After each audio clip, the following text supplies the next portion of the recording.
All right. Ezra chapter 1, of course, begins to tell us about the children of Israel. They're returned. They've been in captivity for 70 years. And just as there were three waves of captivity, going into captivity, we read about three different waves of returning. A couple of those here in the book of Ezra, and then another one in the book of Nehemiah. And we won't explore that aspect of it in great detail, but remember that the southern kingdom taken away in Babylonian captivity, and then the Mede and Persian Empire conquered Babylon and established this large empire from India all the way to Ethiopia. And when that empire came into power, remember it talks about how that they were allowed, and Cyrus allowed them and decreed for them to return back to their own homeland and to build the temple and all of that. And I want to just read right now Ezra 1 and verse 5. Ezra 1 verse 5. Who's got that? And the heads of the fathers' houses of Judah and Benjamin, and the priests and the Levites, with all the spirits God had moved, arose to go up and build the house of the Lord, which is in Jerusalem. Okay. So, question, I think it's page 53. Looks like I don't have it on here on this one, but question number 3 on question 6 rather, page 53. It asked about who it was that was allowed to return. It gives us different tribes, of course. Who are these tribes? Who does it mention there in verse 5? People from what? Judah, Benjamin, Levi. Why does that matter? Why is it specifically mentioning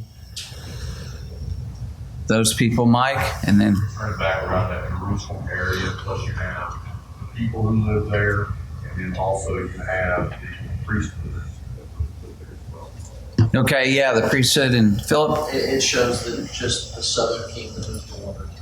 Right, the northern kingdom is not really mentioned and described as going back. Though there were pockets of Jews perhaps in various places, the account in the Bible doesn't tell us anything about them. And so sometimes people think of them as the lost tribes. They went into captivity and kind of just disappeared. Mike? I wonder also, since Judah being returned, if it has something to do with the true lineage of what would be the kingship. Yes. And so they, of course, have very detailed genealogical records. You get into Ezra chapter 2, and it goes into great detail about who it is. And to that very point, that these people were able to trace their genealogy back to the original captives that had been taken out of the land of Judah. And so it's their descendants.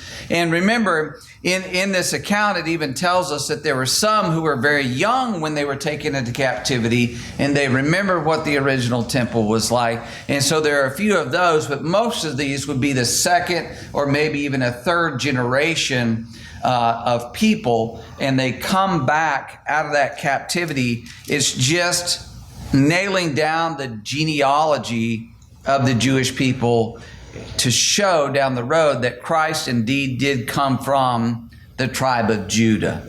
So they return, Judah, Benjamin, Levi, and one of the reasons it's going to mention, of course, those who are descendants of Levi is because that establishes the fact they can go back and begin to worship in Jerusalem again, offering the sacrifices, rebuild the altar, the temple, all of that. Mike? Yeah, Cyrus basically, he did this to a lot of people, but it was more of a general decree.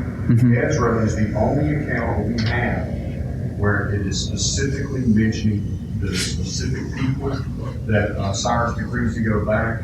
All the others, like the tribes and stuff like that around the world, I'm not talking about Israel, but it was just a basic decree. You can go back, but it was never anything in the detail that we have with Ezra. And I think that shows a lot of things. God is in the hand of this. So when you go back, you're trying to study that in ancient time. The only nation that you know of that we've actually had flood Yeah, you're allowed to return.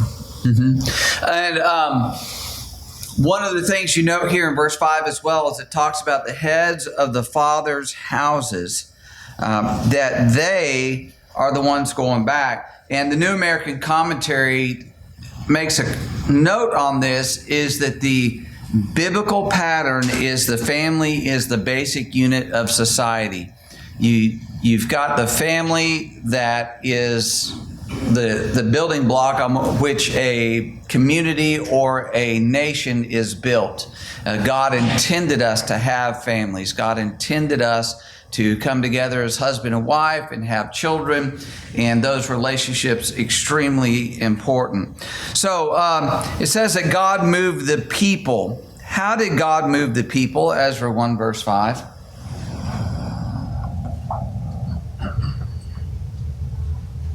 How does he move the people?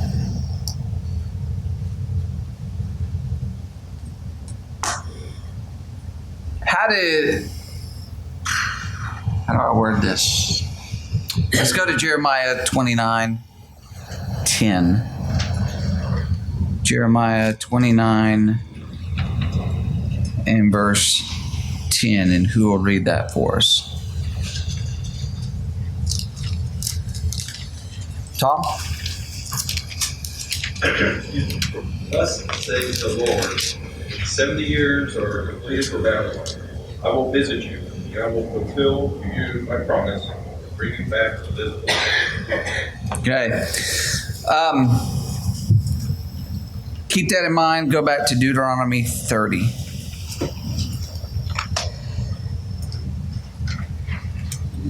Deuteronomy 30.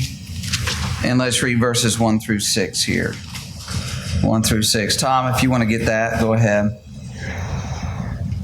When all these things come upon you, blessing and the curse, which I have set before you, you call them to mind among all the nations where the Lord your God has driven you, and return to the Lord your God, you and your children, obey his voice, and that I command you today, with all your heart, with all your soul.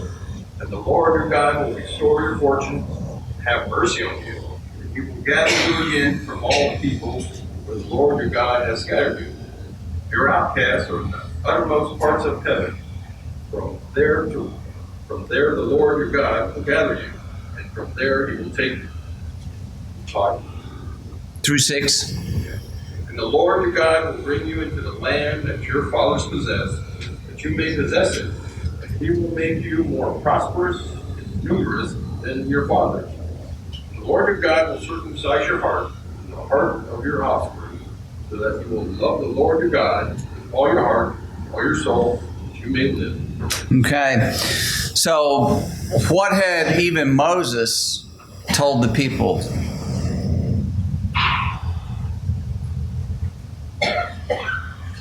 They're going to go into captivity, but then the Lord's going to bring them back. Ezra chapter 1 verse 5 says that the Lord had moved the spirits of those from Judah, Benjamin, and Levi. And we need to understand he's not acting, directly infusing, zapping these people in their hearts and minds that all of a sudden one day, they're walking around. Oh, God sent me a message while I was out in the field that, I need to get my family and go back to Judah and Jerusalem. It's what were the people doing during the captivity? Something we noted that it came into existence and it lasts even to this very day. Various communities where there's a group of Jews. They establish synagogues. What are they doing in the synagogues? They read the law. Yeah. Do you think that the Jews in captivity maybe even dwelt a little more heavily on, hey, the Lord promised he's going to return us. He's going to return us. Mike? Same thing, the Lord has promised to return himself. We look forward to that day. We get together to encourage each other in that. So we stir each other up in that so that we know that this life isn't where it all ends. There is something greater in the future. Right, good point. We do that. And you can imagine them doing that in the synagogues. It was at the forefront of their mind. There's a day coming where we're going to go back, and this decree comes from Cyrus. In fact, I would submit to you that the Jews probably, went to Cyrus and said, hey, look, here the scripture said, and Cyrus loves that, of course, that I'm being talked about by the God of the Jews, and all of this playing in together, but it's through the word, it's not through God acting directly upon them. John? Those synagogues have an effect that follows through all the way to today. Normally, there would be a rectangular room where a guy would get up and he would read the law, he would expound on it, and they would say prayers, and sometimes they would sing. But the things that they didn't have incense, they didn't have sacrifices, and they definitely didn't have instruments of music. But the church buildings that we have today are a direct descendant of those synagogue rooms that they had that started back at this time. And another thing is these people that are considering, returning to God and they're changing their hearts, these people have been born in captivity, most of them. Mm-hmm. There's nothing to return to in Jerusalem. It's been desolated. So these people are going to do something that's very important, but it's also a huge step for them.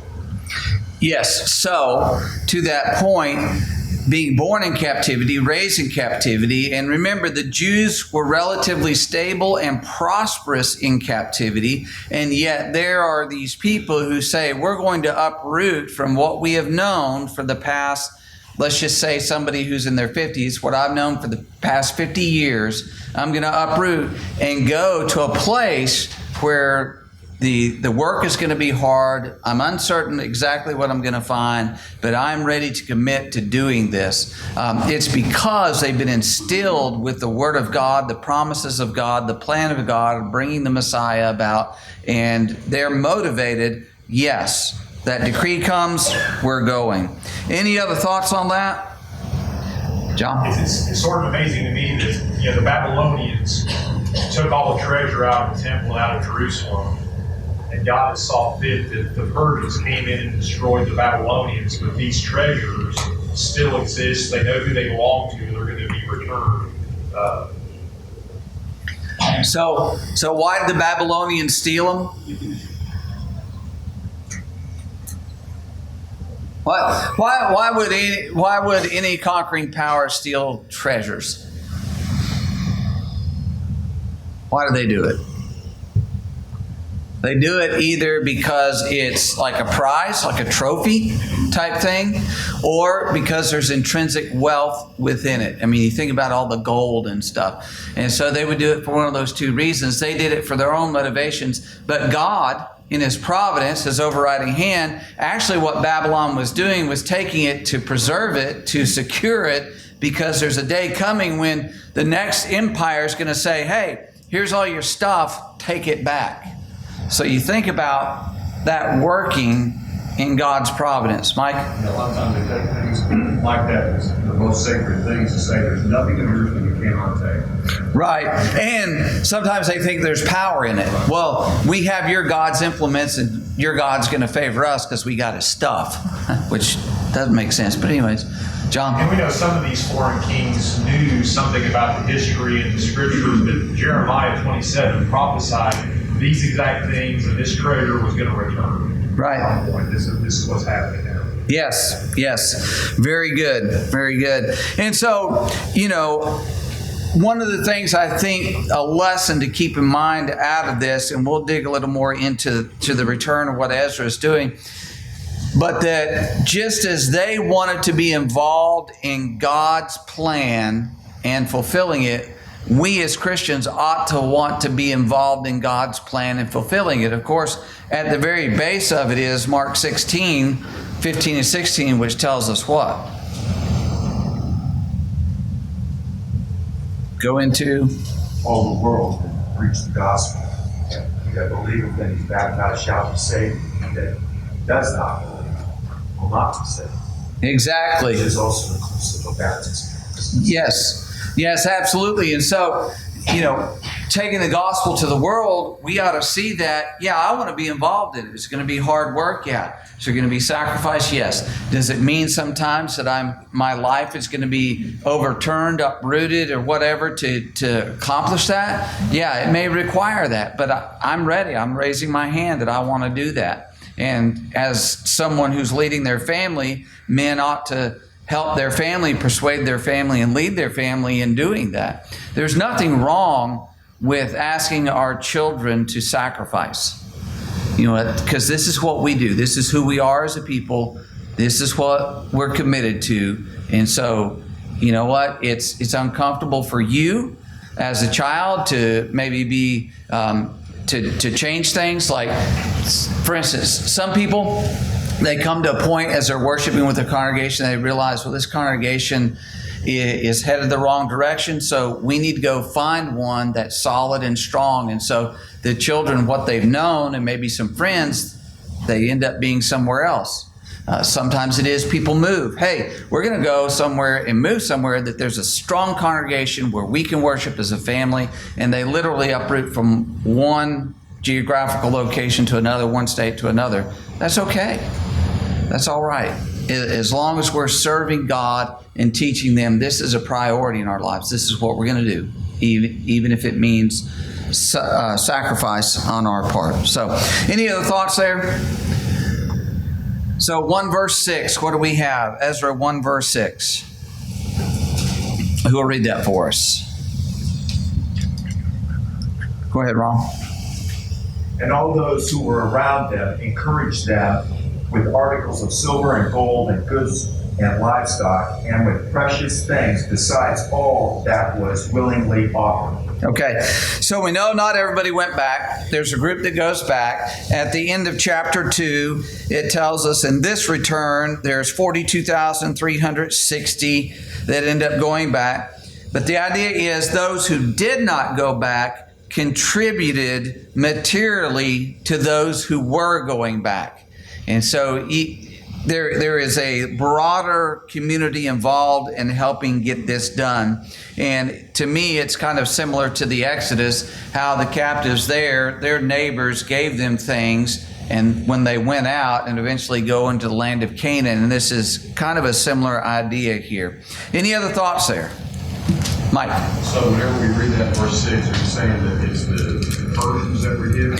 No, the other Jews is how I take it. The Jewish people are like, hey, we're not going back. Our family's going to stay here, but we want to help out. So it does show, though, that the Jewish community is prosperous in those situations. Yes. There's pretty good evidence that they had wealth, they had built lives, businesses, as they were told to do. So those are the people that listened and said, okay, we're going to settle in. We're going to buy houses. We're going to plant crops. We're going to do all these things. Yeah. All right, so Ezra chapter 3, let's read verses 2 and 3 here. Ezra 3, 2 and 3. Who will grab that for us? Elijah. Then Jeshua the son of Josadak and his brethren the priests, and Zerubbabel the son of Shealtiel and his brethren, arose and built the altar of the God of Israel, to offer burnt offerings on it, as it was written in the law of Moses, the man of God. The law of Moses, the man of God. Though fear had come upon them because of the people of those countries, they set the altar on its bases, and they offered burnt offerings on it, both morning and evening burnt offerings. Okay, so what are they building here? Why?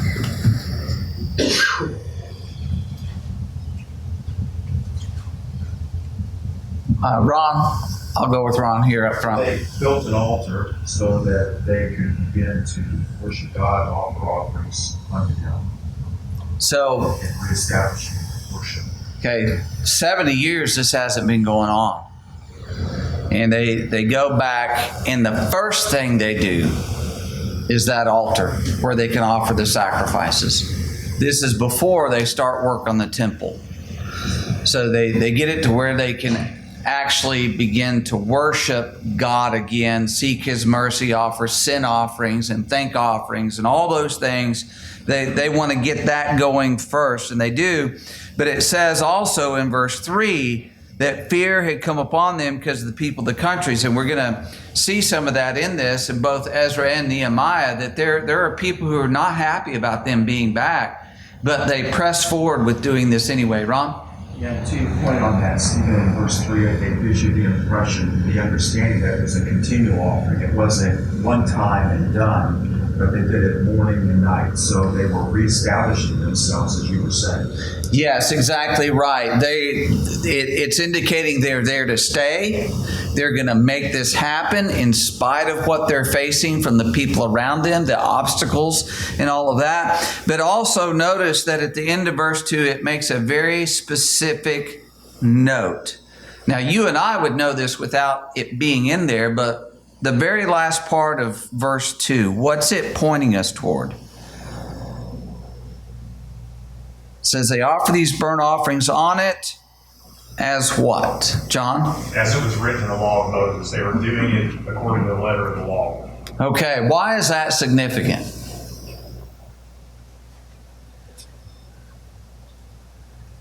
Mike? I think there's a couple of things. First of all, they have to make sure that it's right, or else it's not going to be acceptable to God. They understand that. They know that. In their synagogues, they talked about it.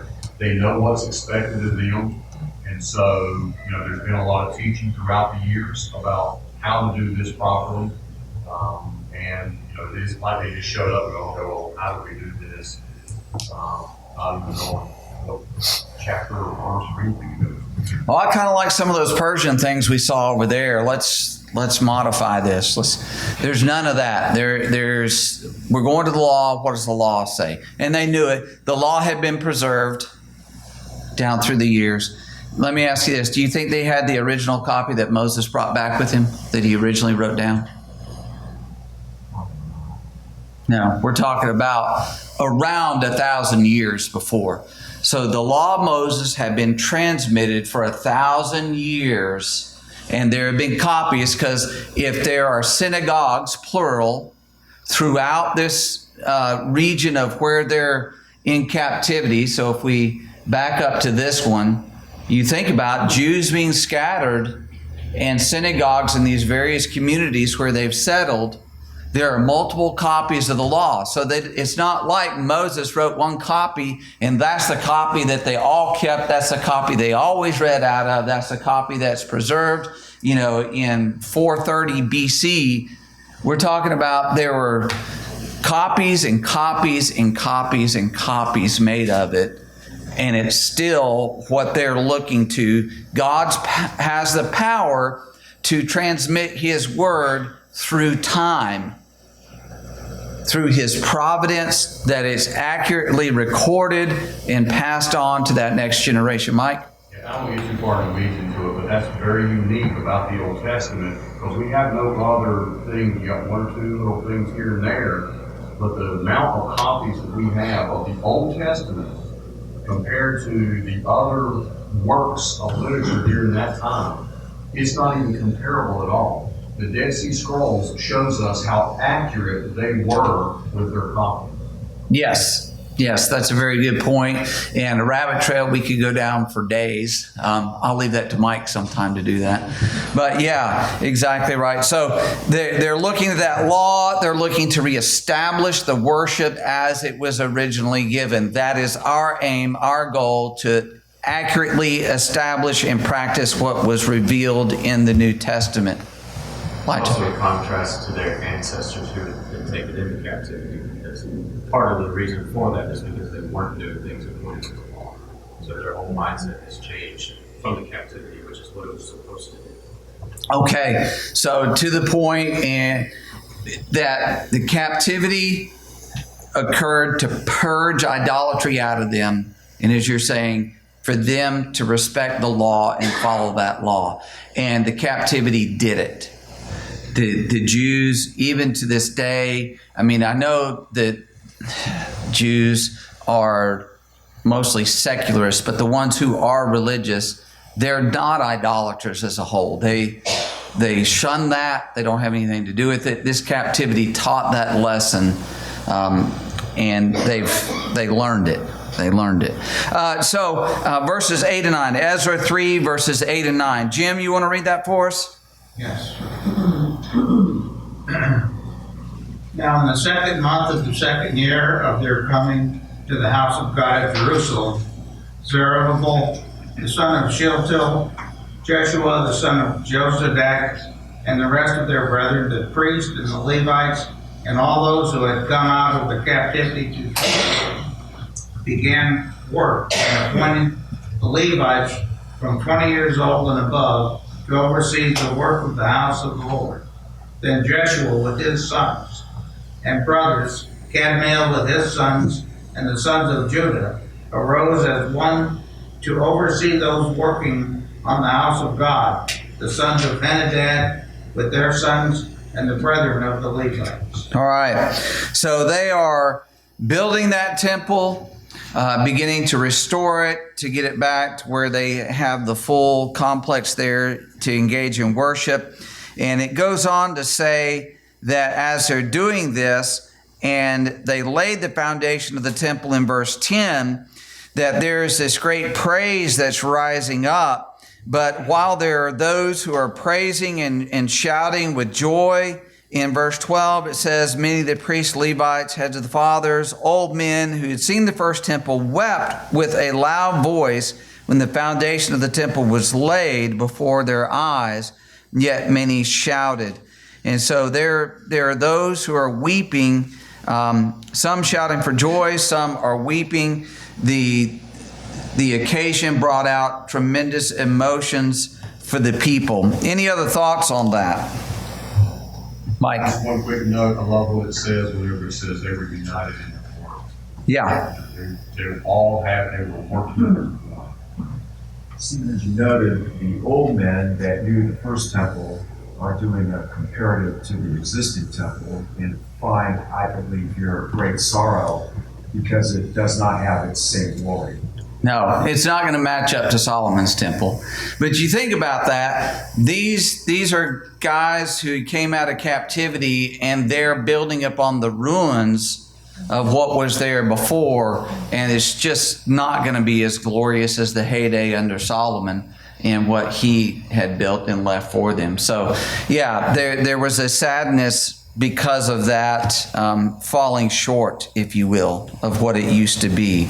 Well, the enemies try to join in the work at the beginning of chapter 4 there. The Jews will not allow them to do that.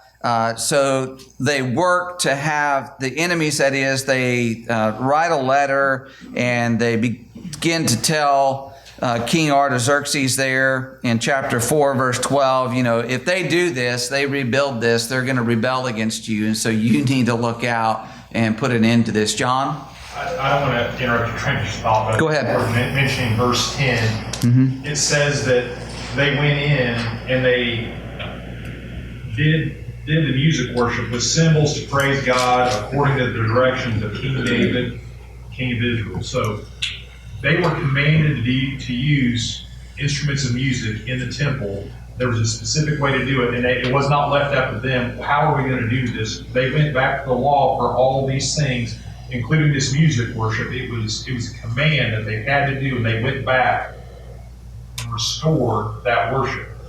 Yeah, if you go over to Chronicles, First Chronicles, I believe it is, it specifically says that David had done as the Lord had commanded him. And so it was a direct command from God to bring these instruments in as a part of it. Something else? Well, and so when it carries through the course of time, we're not free to just do what we want in worship. We have to do it in God's prescribed way. And in the New Testament, those things are not commanded. We're commanded to sing, make melody in our heart. And we cannot carry those Old Testament things into the new law, into the church, because they do not belong. And we have to do it in God's prescribed way. These people, when they came back, as Elijah pointed out, they learned their lesson. They wanted to seek God's favor. They wanted His blessings. They wanted to be taken care of because they were scared. So they did things exactly according. We need to have that same mentality. We want God's favor. We want God's blessing. We want to worship God. But we have to do it in His prescribed way. And it is different under this new law. Yes. So to your point, so he commanded instruments of music and to be used in that Old Testament worship. He commanded incense and censers. He commanded the sacrifices to be done. And then you have the table of showbread and all of that, and the menorah that's lit. You've got all those things going on. There are priestly garments that are specific into how they wear, and none of that is given in the New Testament. So just as we don't have priestly garments and all the stones and all the little implements of those garments, we don't have incense and censers and all those things. We don't have instrumental music. If you're going to do one, you might as well do them all. So it flows through all those things. So that's a very good point and lesson to learn out of this. So the enemies see all this going on and see progress being made, and they act and write the king, you need to put a stop to this because they're going to rebel against you. They're not going to pay tribute. They're going to be a problem. Just go and look in the records and see that they've done this. And so he looks and he puts a stop to it.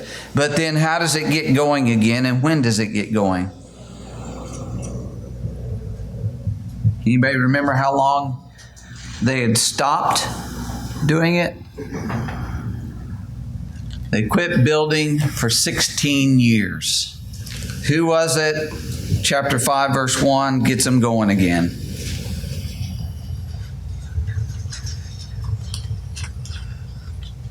Ezra 5:1. Who is it? Yeah. Haggai and Zechariah get them going again.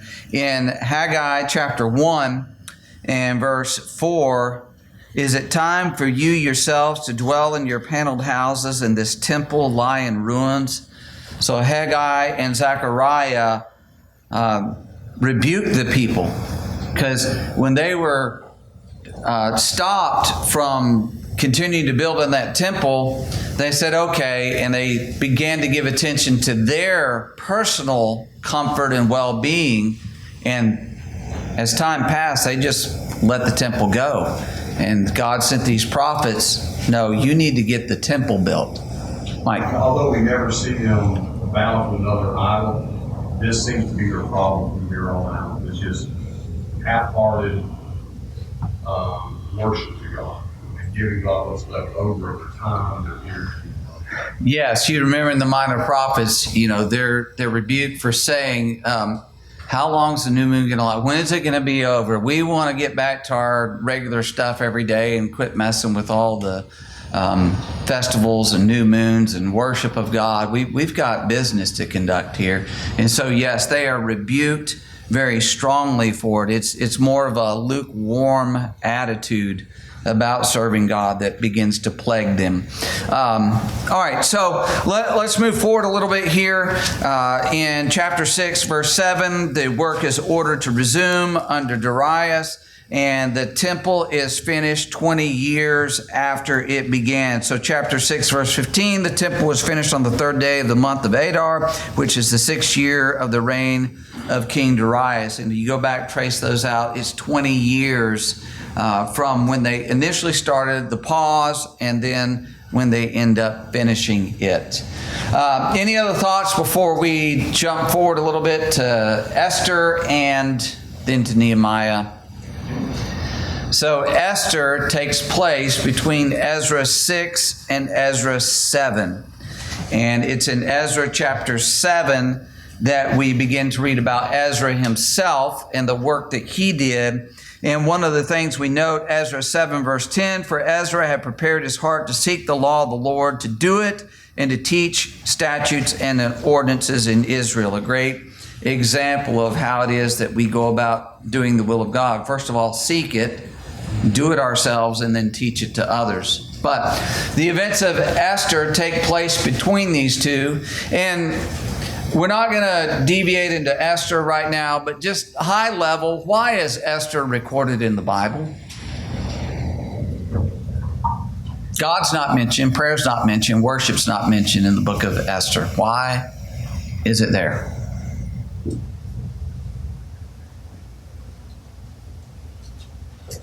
Any thoughts? John? Nancy? I believe the book shows us God's providence. His providence will work things out, even if we don't know what's going on. Where's the miracle in Esther? There is no miracle, right?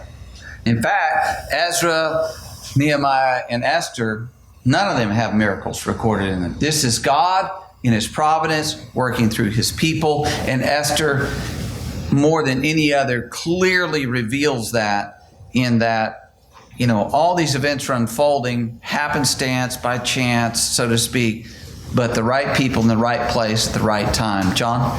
That's exactly right. So God had prepared Esther, not miraculously, but he prepared Esther for this point in time to save his covenant people, to save the Jews. And we can all be in that same position. God's preparing us for his church to save his people, to do things. That's what, and as you pointed out, there's no miracle, that she was prepared by God to save the people. Yeah, exactly right. And it shows that God was with his people, even though they are far away from Jerusalem. They're in a foreign land.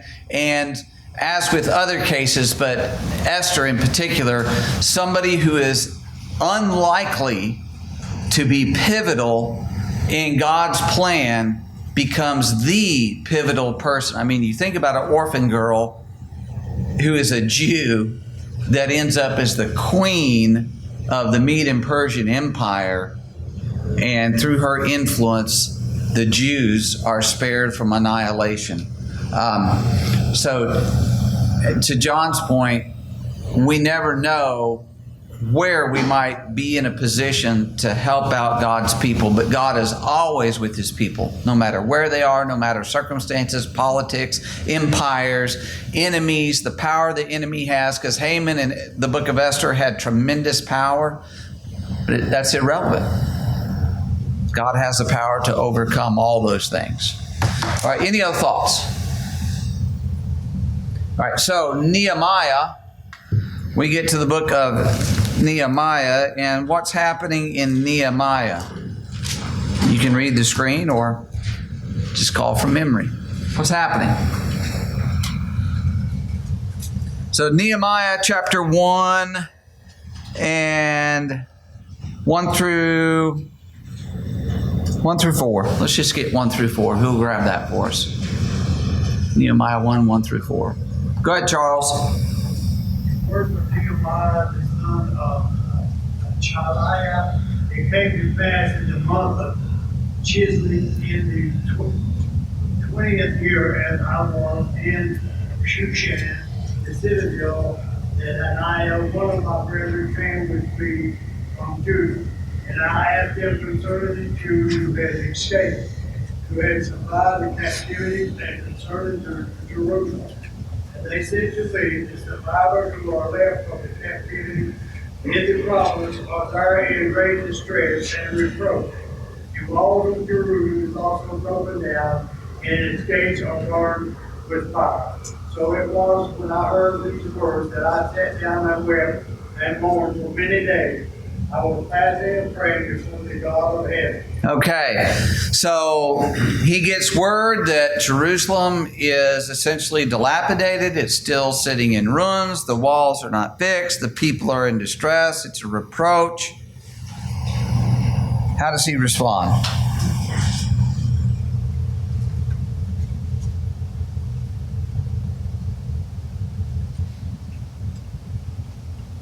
How does he take the news?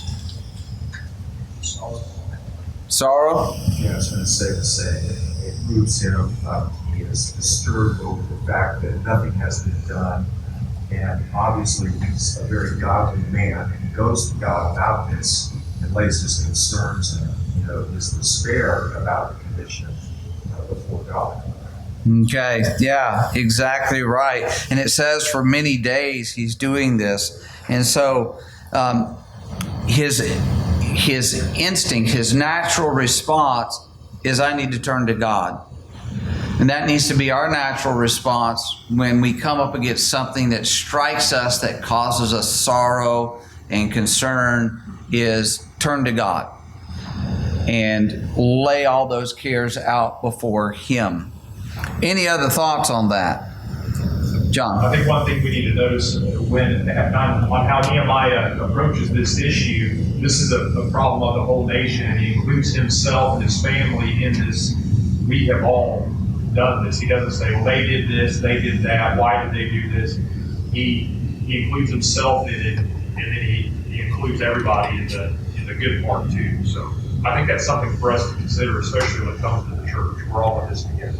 Right, exactly right. He wasn't trying to set himself apart as, well, I'm better than everybody else and I'm a more holy man. Now, I think as you go through the book, you realize Nehemiah is definitely a unique individual, a force to be reckoned with, and wholly committed to God and doing His will. But he was the right man at the right time to get this done. But he says, look, we as a nation have violated my family, my fathers, and he seeks God's mercy. In chapter 9, he repeats some of the same things. Ron? And see, as they note to us today, it is all about abiding in the Word of God. He says we abandon the statutes, the commandments, the ordinances, and the judgments of God that have resulted in this condition. Right. So we have to go back to that foundation. Exactly right. Very good. All right, so as he's going through this, he's contemplating it. Remember, of course, he ends up asking for permission to go back. He is granted that permission to go back. He ends up going back, and the very first thing that he does when he gets there is he does a survey. He goes out quietly at night. He surveys everything. He sees how it is, and he seeks to encourage the men who are in Jerusalem that they would, get to work. So let's read 17 and 18. So chapter 2, Nehemiah 2, 17 and 18. Who will grab that for us? Go ahead, Philip. Then I said to them, you see the distress that we are in, how Jerusalem lies waste. Its gates are burned with fire. Come and let us build a wall of Jerusalem, that we may no longer be a reproach. And I told them of the hand of my God, which had been good upon me, and also of the king's words that he had spoken to me. So they said, let us rise up and build. Then they set their hands to this good work. Okay, so I find it very interesting that they've languished. This man comes in and rallies them and gives them the confidence, this is what we need to do and we can do it. And so they put their hand to the work. And when we jump over to chapter 4, verse 6, chapter 4, verse 6, what does it tell us? As they're facing opposition and all of that. Ron? He says, so they worked, they built the wall, they joined together, but the most significant thing is that the people had a mind to work. That's why they're able to get it going. And chapter 6, verse 15 tells us what? Ron, go ahead and look at that one for us. So the wall was finished on the 25th day of Elul in 52 days. All right. So imagine a wall that surrounds a city. Now, we're not talking necessarily about a city like the size of Charlotte and it's, 485. But you think of this city and how big the wall is, the fact that they've got to go in, clear out all the debris, and then they have to repair it and build it back up. And they're able to do this in 52 days because why? They had a mind to work. They had a mind to work. And if you go through this account, it's beautiful. It talks about, one family's next to another family, next to another family, next to another family. And by the way, this guy, his daughters are out there helping him get this done. And, whether they were goldsmiths or they were shepherds or whatever it was, they're out there and they're getting after it. They're getting it done. Again, it's that a man comes in as a catalyst and is able to get them going and pushing forward in spite of all the opposition. Because remember, they're facing opposition. The enemy's hatching all these plans to try to stop this. And we face similar types of things. We're trying to build the kingdom. The The enemy's searching for a way to intimidate us, to threaten us, to get outside forces to stop us, to sneak in and attack and destroy and kill us. We've got to be on guard, but as we have that mind to work, we can get it done. Any other thoughts there? John? So we see Nehemiah identify a problem, and then he said, I'm the solution. Not necessarily that he did it, but he took the blame of everybody else. But he went in and he motivated the people that he was the solution. We need to be of the same mind. Yes, we can identify problems, but we, as an individual, need to be the solution. And how he got people motivated, he said the hand of God is on us. You know, God is with us. We don't have anything to fear. But he motivated them not by saying, get to work. He said God is with us. We can do this. Okay, so very good point here. He says the hand of my God. He told him how the hand of God was with him. This is not miraculous working. He's not claiming miraculous works. He's not saying I'm anointed of God. You know how sometimes pastors and things will try to do today. He's not saying it. He's saying I can see God's hand upon me. Because I got the news, I went before the king, I asked permission, he gave me permission, he's supporting me in this, I'm here, the hand of God is with me. So he's looking at providence, and we can see that as we look back in life. God being with us gives us the confidence. Whatever's ahead of us, we can do that. As we're following his will, as we're seeking to honor and glorify him, we can do it because he's with us. And to John's point, he's saying, I'm here to do this. Not, I sent, somebody over here to get it done. I'm here. I'm with you in this effort, this labor. Mike? I think God also uses the enemy's taunts to get those people to work as well. And it brings them together, right? Yeah, there is a good aspect to having enemies. It helps to pull people together. Well, Malachi chapter 4. Let's go to Malachi chapter 4. As that Old Testament closes, Malachi 4, and let's read verses 4 and 5, please. Malachi 4, 4 and 5. Who will grab this for us? Caesar. Remember the law of Moses, my servant, which I commanded him and he for all Israel with the statutes and judgments. Behold, I will send you Elijah the prophet before the coming of the great and dreadful day of the Lord. So, how does the Old Testament close?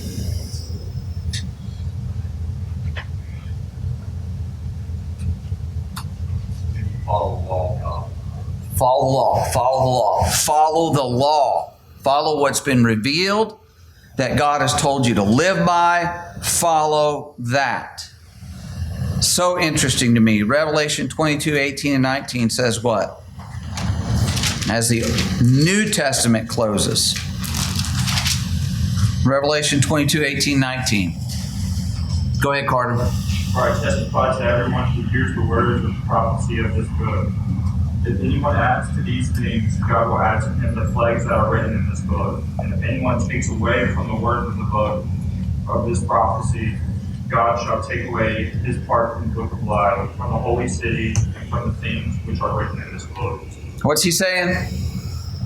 What's another way to word that? Yes. Follow God's word. Follow God's word. Follow God's word. Do it. And so that admonition, that command that was given by Malachi stood until the new covenant came into being. And this command at the end of the book of Revelation will stand until the Lord returns.